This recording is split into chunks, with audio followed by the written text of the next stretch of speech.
Notre drôle d'endroit cette semaine n'a de petit que le nom. Depuis l'exposition universelle de 1900 jusqu'à sa rénovation en 2005, le Petit Palais est un joyau architectural abritant l'un des musées les plus visités de Paris.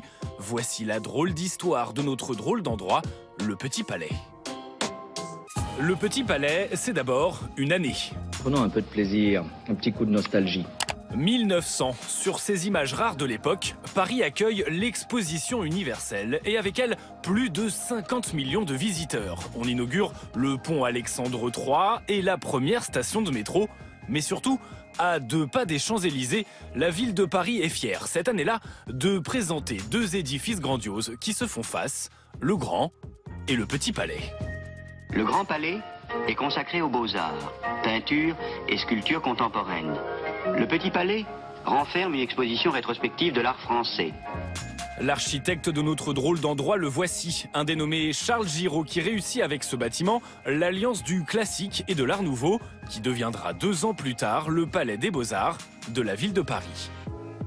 Le Petit Palais, c'est aussi un lieu chargé d'histoire. 1939, c'est le début de la guerre. Les collections sont évacuées, mais le musée, lui, reste occupé par les Allemands et devient dès lors un haut lieu de la propagande nazie à Paris.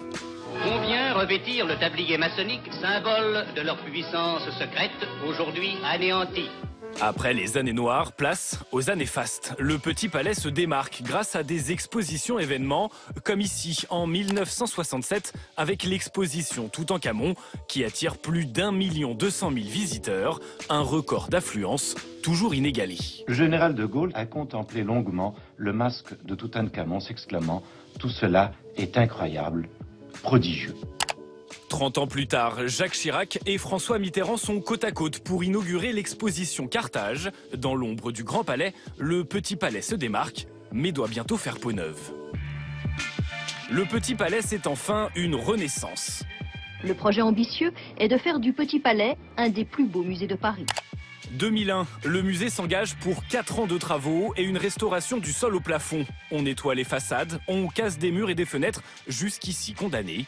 On a gratté derrière les obturations, les faux plafonds, les cloisons et on s'est aperçu que derrière il y avait un bâtiment qui était magnifique. La réouverture a lieu en 2005.